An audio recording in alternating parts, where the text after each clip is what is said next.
ជំរាបសួរ7របៀបរៀបចំធ្វើផែនការតើយើងត្រូវធ្វើ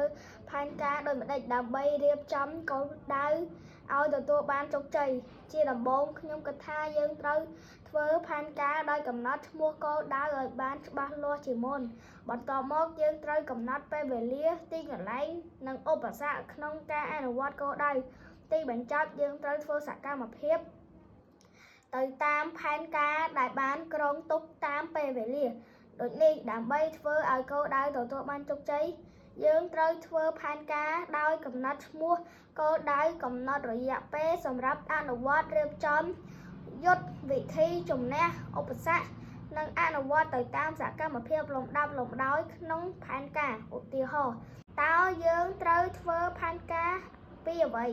ត្រូវធ្វើផែនការរៀបចំវេនបោសសម្អាតថ្នាក់រៀនពីថ្ងៃច័ន្ទដល់ថ្ងៃសៅរ៍រសៀលថ្ងៃស្អែកយើងជួបគ្នាធ្វើកិច្ចការនេះនៅក្នុងសាលារៀនបន្ទាប់មកត្រូវយកកិច្ចការសុំឆ្លងយោបល់ពីគ្រូយើងខ្ញុំជាអ្នកយកក្រដាសផ្ទាំងធំខ្មៅដៃបន្ទាត់វែងនិងប៊ិចពណ៌